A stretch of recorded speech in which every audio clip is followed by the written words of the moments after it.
لەگەڵ هێدی محەممەد گفتوگۆ دەکەم. هێدی وەک خۆی دەیڵێت دەبوو 2 ساڵ بەر لە ئێستا وەک ئەندامی لیوای بیستی هێزە هاوبەشەکانی نێوانی هەرێم و ناوەند بۆ ناوچە جێناکۆکەکان دەست بەکار بووایە و موچەیان پێ بدرا بووایە، بەڵام وەک خۆی دەیڵێ هەر جارە و بە بیانوویەک کێشەکانمان دوا دەخەن و چارەسەری ناکەن. داواکاریمان ئەوەیە کە بە زووترین کات دەست بەکار بین، ئەمری ئیداری و ئەمری وزاری، ئەمری کارمەندان و ئەمری ئەفسرانمان و ئەفسوو و ئەمری زاڵتەکان و ئەمری پێشمەرگەکان هەموو هاتوۆتەوە، هیچ کێشەیەکمان نەماوەتە ئەوە ماوە کە ئێمە دەست بەکار بین.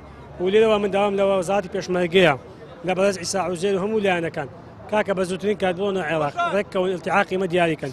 ئێمە بەپێی قانون بەپێی بودجە دەبی ئێمە ساڵێک 2 ساڵ بەم معاش وەرگرا، بەڵام وەرە نەگرتیا و ئێمە ئێستا وەزعی گوزرانمان زۆر خراپە. بەخوای پێشمەرگەن دەگەدایە خوا ئەگەر لێژنی خۆ تەلاقدایە، خوا ئەگەر لێژن پێی گوتێ کاکە ئەتوو ژانی خۆتە من ژانی خۆم با جودا بینەوە منداڵ و خوا ئەگەر لە پێشمەرگەن دەگەدایە منداڵی نەخۆشە گەشتکە و شەقیقەی لێیە سەڵعی هەیە، خوا ئەگەر لێ توانای هەموو ڕۆژە منداڵی خۆ بە. ژمارەیەک لە ئەندامانی ئەو هێزە بۆ ناڕزایەتی لە بەردەم وەزارەتی پێشمەرگە ناڕزاییان دەربڕی و بۆ ماوەیەک ڕێگای هەولێر شەقڵاوەیان داخست.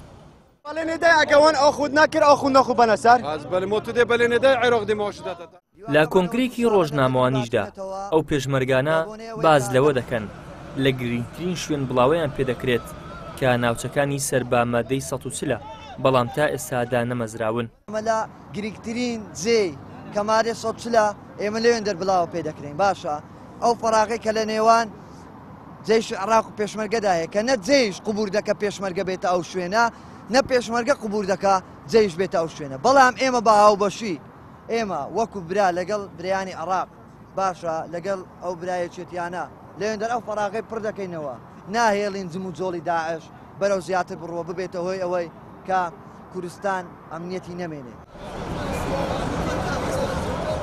لیوای بیستی هێزی هاوبەش بۆ پڕکردنەوەی ئەو بۆشاییە ئەمنیە کە لە دوای ئۆکتۆبەری 2017ەوە لە نێوانی پێشمەرگە و هێزە عێراقیەکان دروست بووە لە یاسای بودجەی 3 ساڵیشدا ئەو بابەتە جێگیر کراوە و ژمارەیان 3777 پێشمەرگەیە. بڕیاری ژوا بوو ساڵی 2021دا بمەزرێن، بەڵام تا ئێستا هیچیان بۆ نەکراوە. ئیدریس محەممەد، کەناڵی ئاسمانی پەیام، هەولێر.